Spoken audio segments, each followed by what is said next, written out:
Violet here, and I have not done a reading wrap-up since, like, November of last year, so maybe I should, like, do one of those again.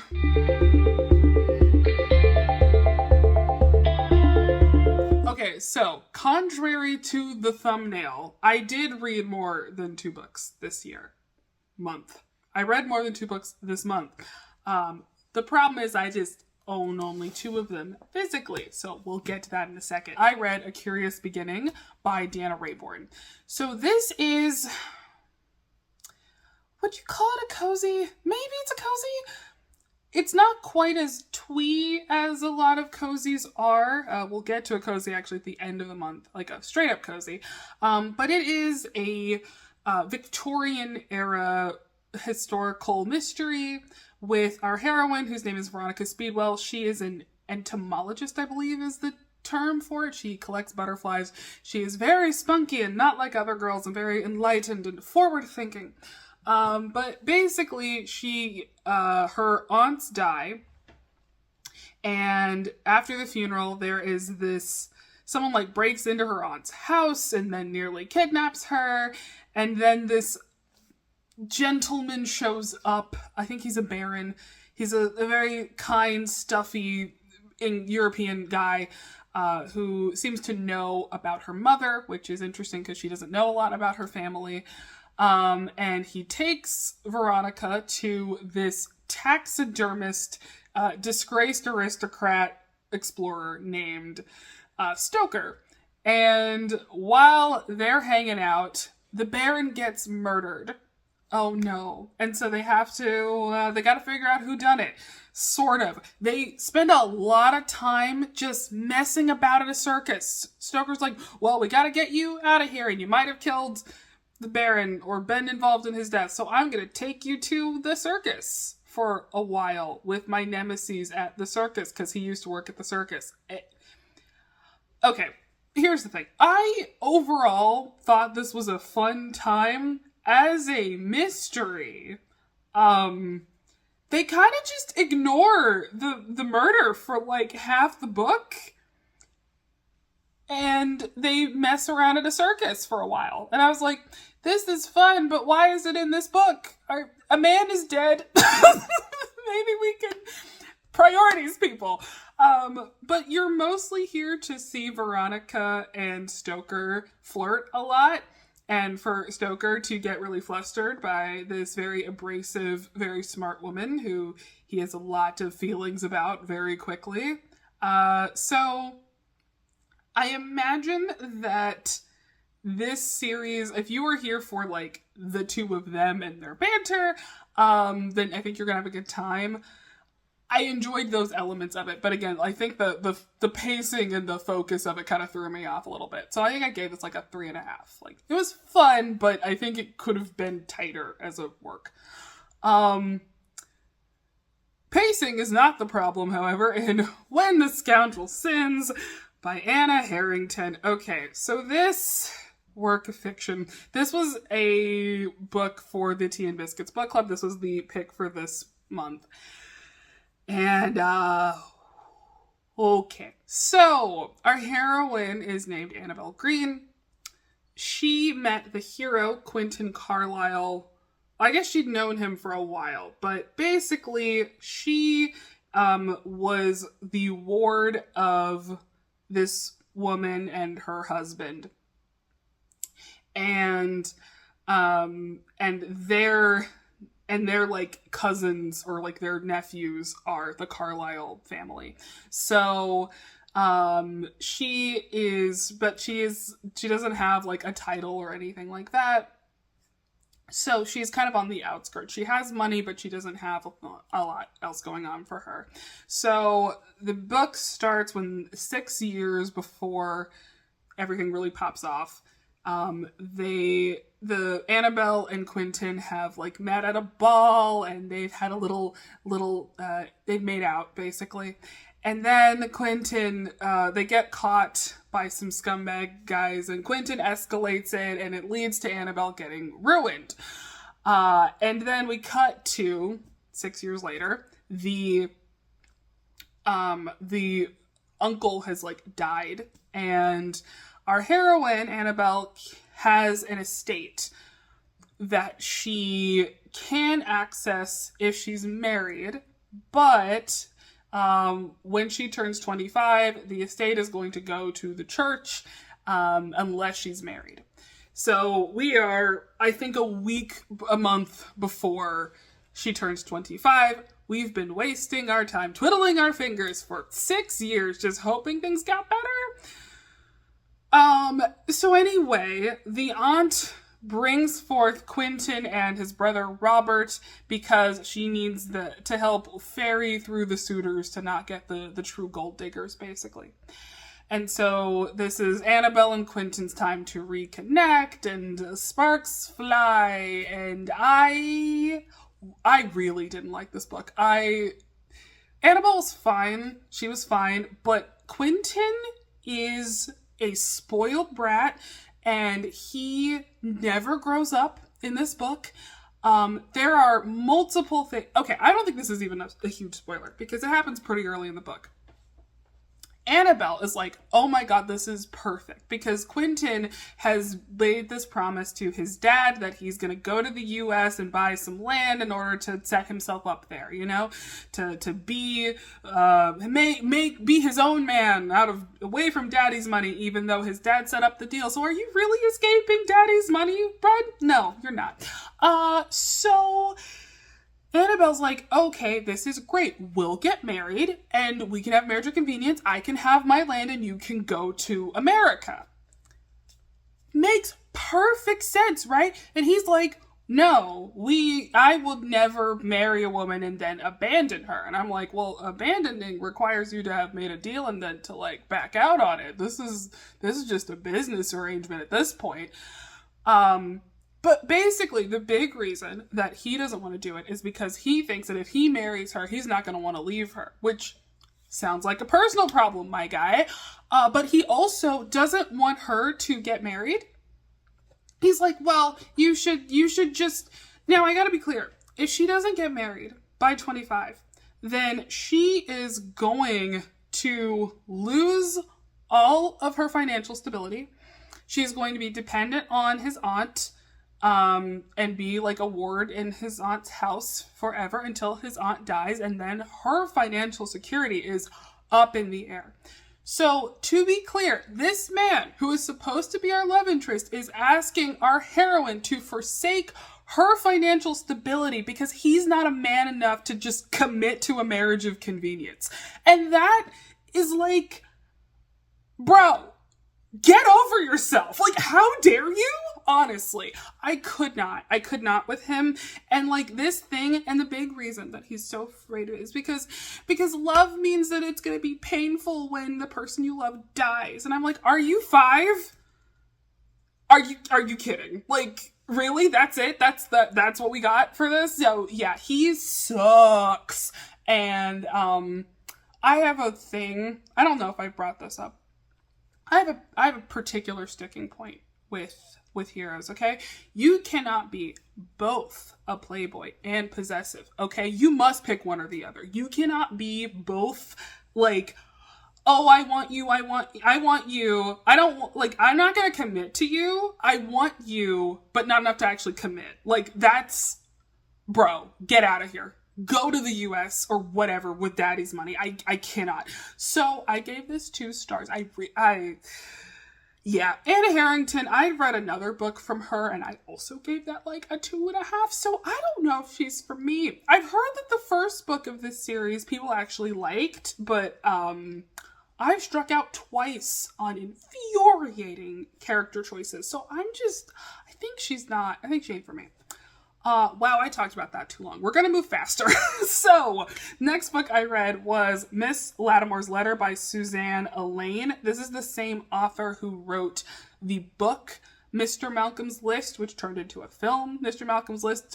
Speaking of a man who's insufferable, the lead man in that, my god. That movie's very fun if you just deal with the fact that you're gonna want to strangle the hero the whole time. So this one, I saw people call this like more of like a proper romance, which in this case means that this is, I guess, a little structured more similarly to Austen. Like, we've got a lot more focus on, like, comedy of manners. This is not a sexy book. There is no sexy times on page or anything like that. Everyone gets together at, like, the end of the book, not, like, in the middle. My biggest comparison for this in terms of the humor was actually, like, Oscar Wilde. There's a real importance of being earnest energy to this. So the setup is, our heroine is, I guess they're middle class. She is I think she's the niece of this woman who has a younger, very pretty daughter. And what happens is, like, she's at a ball and she overhears that basically there's this guy who's about to probably get engaged with this woman, but this woman is in love with another guy. And the dude who's going to get engaged, there's this woman who would be perfect for him, who's been head over heels for him, but she just doesn't have the courage to say anything. So our heroine, Sophronia, her nickname's Sophie. Sophie writes an anonymous letter to this guy to be like, hey, just so you know, the woman you're about to get engaged to might be in love with another guy. And also there's this other girl who'd be, like, really perfect for you, like, right there. And so it ends up working. Like, the guy ends up getting with the girl who was too shy, and then the other two get together. And of course the secret gets out. And so everyone decides to make her, like, a matchmaker. And so there is a guy named Sir Edmund Winslow who asks our heroine, Sophie, to help him find a woman because she's a matchmaker extraordinaire. Of course, she is really interested in Edmund, but is trying to play it cool and be chill about it. There's also her cousin is somewhat into Edmund, but also has this guy who's, like, clearly head over heels for her and is a bit of a dork, but he's a sweetheart. And so there's that, and then there's the couple that got together, the sweethearts that got together, and then there's a lot of shenanigans. And there is a sort of, like, Wickham-esque figure, like a sort of Austen-esque baddie who pops up to make everyone's lives even more complicated.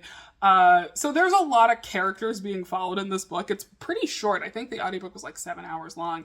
And there was just a lot of shenanigans happening, and everyone's pretty silly, but I had a good time with it. I think, yeah, if you're going to read this, I wouldn't expect this to be like the Anna Harrington book or something like that. I think this is much more accurate. If you like Oscar Wilde's, like, importance of being earnest, then I think you would like this.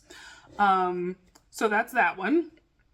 And then I read a classic, The Scarlet Pimpernel by Baroness Emma Orczy. Okay, so this is sort of, I would say that this is kind of what, like, Batman pre-Batman is. It's an adventure story it's set during the French Revolution, and there is this band of Englishmen led by this master of disguises and schemes called the Scarlet Pimpernel, who keeps pulling plans off to smuggle French aristocrats out of France to keep them from getting guillotined. But no one knows who the Scarlet Pimpernel is. And so a lot of this book follows Marguerite, our heroine, who is married to this man named Sir Percy Blakeney, who is a massive fop and a dandy, and her sort of getting involved in Scarlet Pimpernel shenanigans, discovering who the Scarlet Pimpernel is, and racing to save the day with many other shenanigans along the way.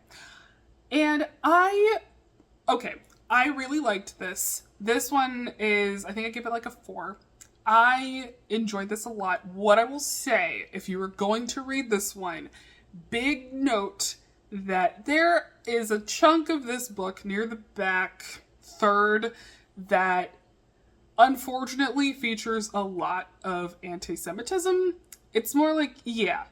And what I will say is that it's not like actively malicious. Like, there are some stories in this era that were much more like Jewish people are evil, and that's not really what is happening here, but it is not great, and it's pretty uncomfortable.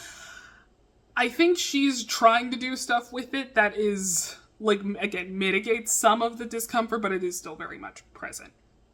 And I don't want to, like, ignore that element of it. I will say this book is 120 years old, so some things don't age well when you go back over a century, you know? It's one of those things, like, you just sort of run into, like, oh dear. And in some ways it's encouraging when you read something from a very long time ago and you go, that was acceptable then in a lot of ways, but it is not acceptable now, which means we have, like, in a lot of ways progressed as a society. So yeah, and I mean, I know you might be like, you brought this up and you still gave it a 4.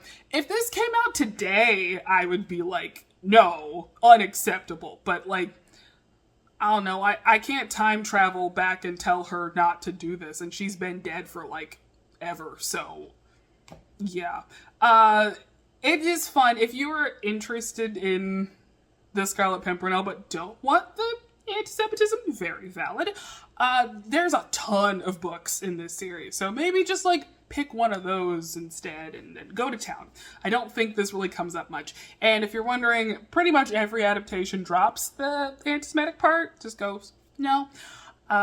Because everyone knew better by then. So that's exciting. But yeah, it is a fun time if you can swallow the, like, oh dear kind of moment, you know? Okay, moving to a completely different thing. The Snowball Effect by Haley Cass. Okay, so I think I grabbed this, I was just, like, looking through what my library had, and I was like, this cover's cute, and I haven't read a lot of Sapphic books this year, so I should give this one a shot. And then I saw that the audiobook was 19 hours, and I went, I'm sorry, what? A 19-hour audiobook for contemporary romance? Oh my god. What I will say, I think I gave this like a 4.25-ish. I did really enjoy this. It is too long. But I think that is just Haley Cass's way. I've looked at her other books and they are all long. So I think that's just her thing. So, set up here. Okay. This is sort of, I guess, like, roommates, forced proximity, fake dating, a little bit of enemies to lovers, like a little bit. So, Reagan is, she is like, she has a rich family, but she's sort of distanced herself from them. She has an apartment with the heroine from the previous book in the series. When that heroine goes to Rome, she needs a new roommate. So, that heroine's friend, Emma, ends up moving into the apartment. So, Reagan has ADHD. She is very, very chipper. This is also Grumpy Sunshine, like, very much Grumpy Sunshine. And a little bit chaos, straight-laced. So, Reagan has ADHD. She's very chipper and very excitable, and she comes in really hot, right? And Emma is, like, tall and kind of serious and quiet and and grumpy. She is very grumpy and is clearly, like, very irritated by Reagan's entire kind of too muchness.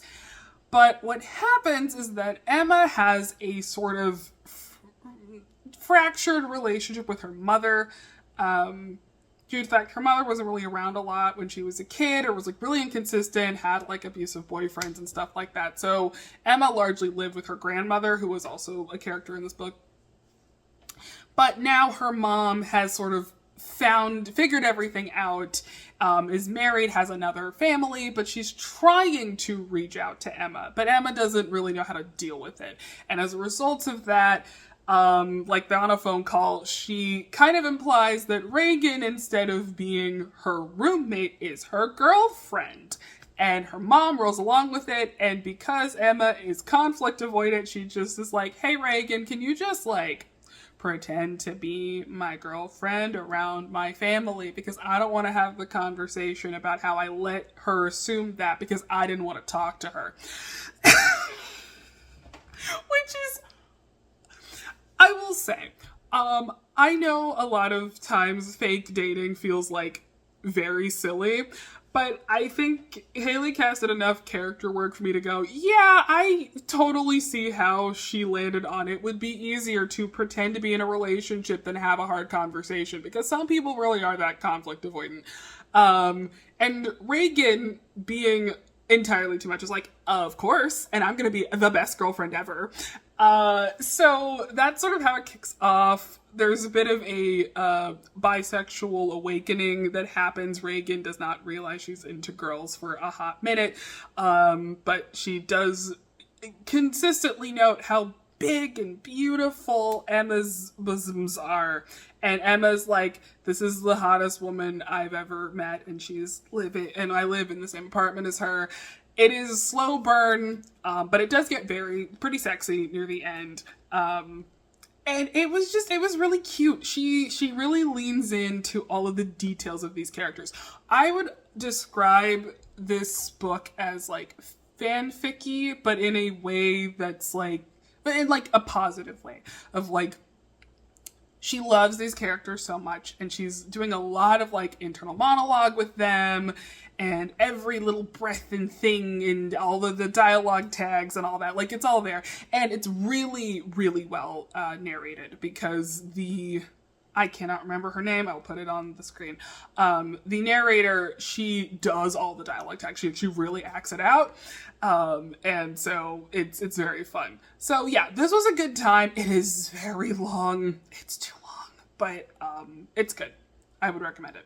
Heartless Hunter by Kristen Ciccarelli. This is the first book in the Crimson Moth series, and it's 2 books. So wildly, Scarlet Pimpernel. Again, sort of loosely inspired by it. She even notes it in the afterword, like the author's note. So the setup of this is that Rune is, she is a allegedly vapid socialite, but is actually a witch who is smuggling witches out of their land. I can't remember the name of it. In the aftermath of a revolution, witches used to be like this sort of matriarchal power structure, and then there was this big revolution, and now witches are being hunted down. And the way that they're often found is because when they draw their magic, they use blood, and when they're drawing from their own blood, it leaves like these silver scars on their skin. So people often find them by their scars, and then execute them very violently. So the kickoff of this book is she's trying to find this witch that her grandmother told her to find before she was killed, and that witch ends up getting captured. So she's trying to figure out where this witch is so she can get her out, and that of course leads her to cross paths with what is his name? Gideon Sharp, who is not only one of the like spearhead leaders of the revolution, or one of the big muscle guys of the revolution, he is also like the top witch hunter. And he decides to pursue her. They're both trying to pursue each other for information, right? So she's trying to pursue him to get the dibs on where this witch is so she can get to her and get her out. He is trying to get to her because he has reason to believe that her like shipping business is somehow connected to the Crimson Moth, who is the person who is getting all these witches out. Rune also has magic, but she is being very strategic about her blood usage in order to not have scars on her and stuff, so no one thinks she's a witch. And so this book was very fun. It reminded me a lot of this book called The Lux by Anna Godperson, which is like this Gilded Age Gossip Girl-esque book. And this was, like, very similar. It had, like, the big dresses. There's a lot of, like, interpersonal character drama. There's not a lot of, like, heisting in this book. And that was my biggest complaint about it, was that I was like, well, you're, like, smuggling witches out. I want to see you smuggle witches out of the book. But this is more, like, espionage-y in structure. But the ending of this was a banger, okay?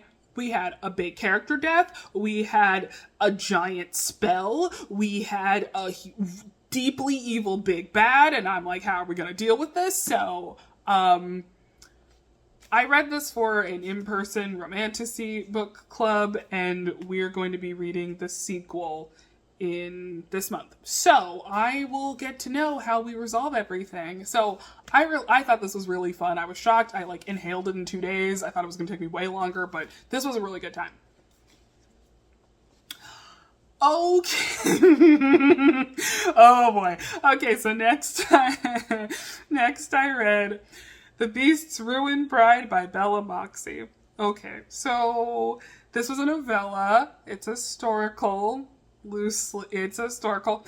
Our heroine, Lady Lillian, is the victim of bad things from a guy, and she goes to her childhood best friend, who is now, like, the muscle of the underground crime ring mafia, Regency mafia, whatever.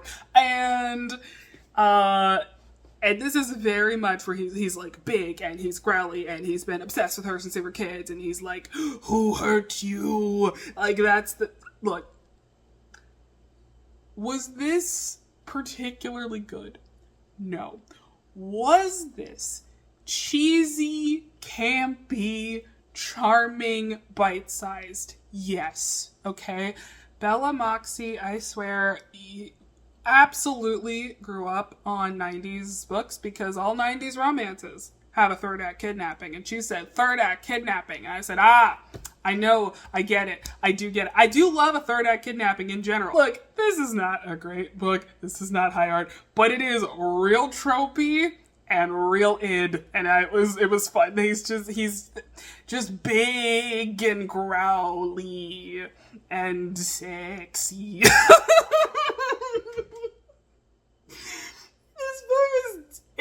It's dumb, but I had a good time, okay? I'm sorry. I think it's like a 3.5. Yeah.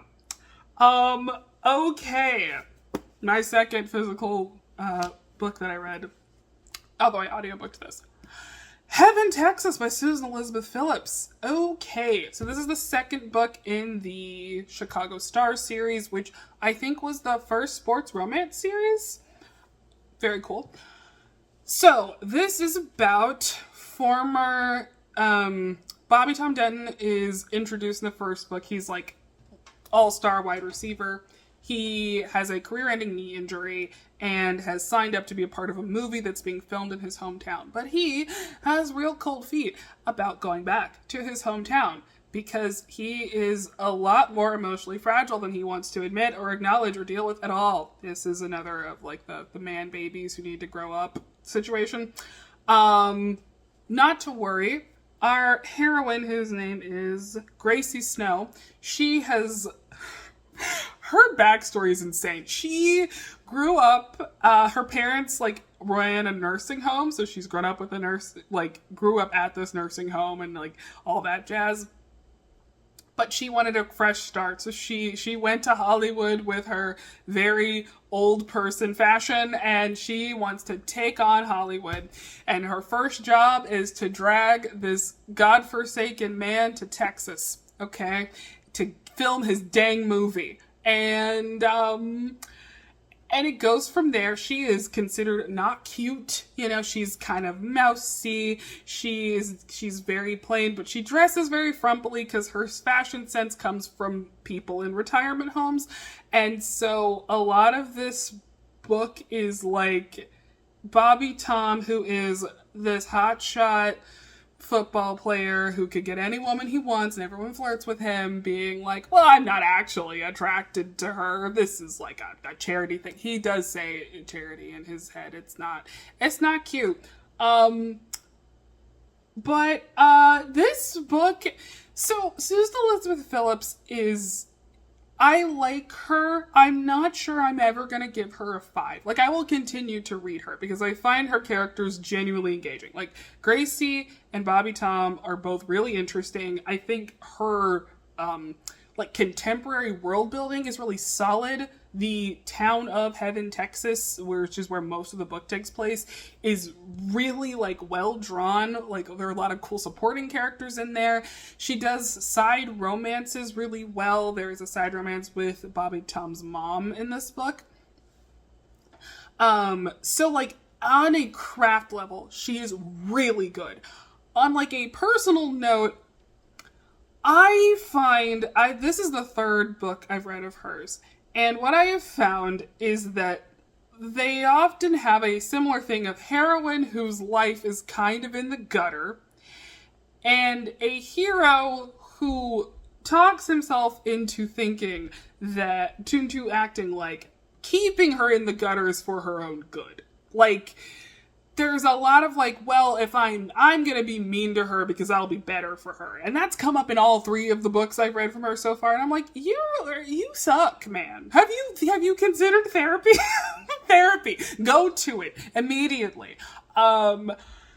This one I think was the most glaring on this, particularly because Gracie largely doesn't find herself very attractive, and then due to reasons, they end up being in a fake engagement, and she gets a big makeover, and then he's, like, both angry that she's hot now, but also trying to tell himself that she's not hot, and I'm like, bro, you gotta pick a struggle, man. You simply must. He also, he's, like, such a golden boy, and he's so charming, and allegedly charming. We're in his head, so we know he's a wreck. And so, yeah, there's just these points where, like, the mask of him being a golden boy really starts to slip, and it's largely with regards to how he treats her. So, that was, like, it was interesting and, like, dynamic as a character thing, but, like, I would not describe her books as particularly feel-good. Like, they're interesting character pieces, but, like, as actual romances, I think I have yet to be really excited for any of her characters to get together. Because every time I'm like, girl, maybe you should just leave this man in the dust and go off into the sunset by yourself? Have we considered it? Perhaps we should try it. So, I gave this, like, a 3.5. This is my least favorite of her books I've read so far, but I think there's still a lot to, like, love about this book, but this man, just, oh god, awful man. Just terrible man. He does fall a little bit, but he doesn't fall long enough for me, you know? Okay, next I read At the Stroke of Midnight by Tara Sivec. Had a real contemporary streak this round. Okay, so this is a whole series, this is the first in a series about, I think it's called The Naughty Princess Club. And this is, like, feels like a rom-com from, like, early 2000s, like Jennifer Cruisey, Bridget Jones's Diary era kind of vibes. So, our heroine is named Cynthia, though she gets nicknamed Cindy. And her husband sucks. He left her for their babysitter and took the family money and all that jazz. And she's been, like, sort of trying to keep her head above water. She ends up crossing paths with 2 other women in town. She's, like, also, like, very much a, wasp. She's a wasp. Like a real wasp. She ends up crossing paths with, Ariel and Isabel. Isabel's a bookworm librarian who's kind of shy, and Ariel is a, like, loud, brassy antiques collector. We're really pulling on the Disney notes here. And so what they end up deciding to do, due to many a rom-com shenanigan slapstick setup, is that they decide to become strippers to get out of their financial problems. So, naturally, our heroine's love interest runs the strip club called Charming's. His name is PJ. His last name is Charming. You take a wild guess what his name is. I was pretty close. They hold this to like the last couple of chapters what his actual name is. And I'm like, I get that there's a joke involving your name, but I do have to point out that you are like a 30, a man in his 30s, maybe 40s, who is going unironically by the name PJ. As an adult, maybe just go with your real name, bud. Anyway, so this book was pretty fun. It's first person. It's very like light and jokey, and it was a cute time. I think I also gave this 3.5. Real 3 like middling to positive books this month for me. So yeah, the like friendship between Cynthia, Ariel, and Isabel was very cute. PJ ends up like being pretty supportive of Cynthia. She's like sort of growing and leaving her wasp energy behind, if you will. And yeah, it was a fun time. It was a cute time. I would recommend this one. I think I might read the sequel this month. We'll see. Okay. All right. So now we're getting to the urban fantasy of it all. So I read all of the books for this series, the Vampire Detective series by Laura Greenwood and Arizona Tape. These they were all novellas length, so it wasn't like they weren't super long. But the first one is called Fangs for Nothing. And so the setup is that Lucinda Corentine, who goes by Lucy, is a detective. She is called upon to basically find this watch, which kicks off this whole like conspiracy trail leading to a very dark place that she and her squad of love interests have to deal with, because this is a reverse harem. So we have her not quite fiance William, who is we have her friend named Derek, a childhood friend turned nemesis named Watson, and then there's a spoilerific other that I won't get into because that doesn't happen until way later. And so a lot of this is her like trying to navigate her feelings for all of them, and then also trying to find who done it and how stop it was really where it ends up going. And it was, I think what I would say is that it is not clear in the blurbs that this is like a serialized story, more than I'd say a lot of urban fantasy stuff, where like, yes, there are clear like overarching arcs, but it's like self-contained in each one. This is not self-contained at all. This is literally like the first book is like set up, and then we immediately jump to the next part, and it's all one less sort of long story as opposed to smaller pieces and then an overarching plot in the background. So that is like my biggest complaint for it. I thought these are more contained, and that is not what happened. Once I knew that for the sequels, I had a better time, but the first one I was like, what is going on? Nothing got resolved. Lucy is she's like a charming heroine, but she's kind of dumb, but like it's fine to be a little dumb even as a detective, you know. She's trying her best to deal with emotions and also to like stop very bad things from happening. So, overall, I enjoyed these a lot. I'm planning on reading a different series by these two this month.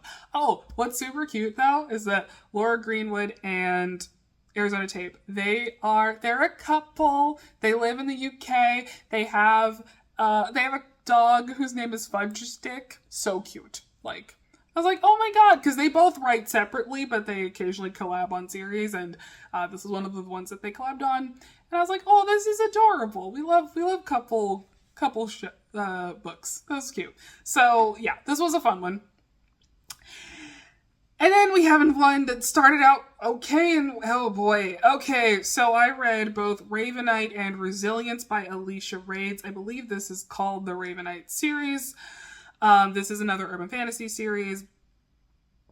Our heroine is Rachel. She is a raven shifter / witch. who is hunting down vampires, because vampires in this world are just full stop evil. They're bad, the bad news. So she's been like vigilante killing a bunch of vampires. She's trying to find her sister who's been abducted by vampires. And she ends up running into Ven, who is a werewolf shifter, and ends up joining his group of like shifter plus one human squad of like young adults / teens who are also trying to stop vampire shenanigans. And this one, the first one, like Ravenite, the first, like solid like 3.5. Like I had a good time. I was down to continue. I was hoping that some of the like kind of weird pacing things would get fixed. I hope the characters would get a little more like depth. But I did appreciate these sort of found family elements of it, and the lore was like kind of interesting. And we get to the second one, and the lore got more interesting, but our heroine makes such an obviously terrible choice that I just could not deal with it. I was very frustrated. I didn't like it. It annoyed me greatly. So, really kind of dampened my desire to continue with the series. So, yeah, we're gonna call it on Ravenite, unfortunately. And finally, closing it out with a cozy, Vanilla Vendetta by Rosie A. Point. So the setup for this is very cute. Apparently, it's very similar to a series by a different cozy author, like the core setup. But basically, in this one, our heroine, Charlotte, is a spy, and her ex-husband turned out to be a double agent, and she outed him as a double agent, so now he's, like, trying to hunt her down. And so in order to buy her time to, like, not be hunted down and stuff, she needs to lie low in a small town that her grandmother runs an inn at. And the grandmother was also a spy for this organization, but she's retired now. But don't worry, she's got like a John Wick-esque armory in the basement. And so she shows up at this town. Her cover is to basically like be a maid at the inn that her grandmother has. And all goes well for a little bit, and then, one of the inn guests dies of poison. Oh my. And we have to solve this because, like, she fed him the cupcake that killed him, so maybe she did it, and, like, that's not great, because if she is, like, in pictures for being a murder suspect, her cover's probably gonna get blown. So she's gotta actually find out who done it, because the stakes are like pretty high. I will say this is the thing I appreciate about this book, is that often, you know, you kind of wonder with cozies, like, are the police just that incompetent that you feel like you have to hop in here? But in this case, you're just like, no, she has actually a tangible reason to actually get involved, and so that was nice. Her grandmother is very cute and fun. I love an older woman with a gun. It's great. You know, she's got a sawed-off shotgun, and, like, that's just fabulous. And she's British, like, very Helen Mirren in red coded, which is just great, like, A+. There are cute cats around, which is also fun. The side characters are cute. Like, not super memorable for me or anything, but I do own the entire series on Sharp, so I'll probably keep going with it. Okay, that was all of them, and I yapped for 45 minutes. Jesus Christ. Okay, well, that was everything I read in August. I don't know if I'll read that many in September, or maybe I'll read more. If so, I might need to split this up, because my God. Ugh. All right. Thank you all so much. I'll talk to you later. Bye!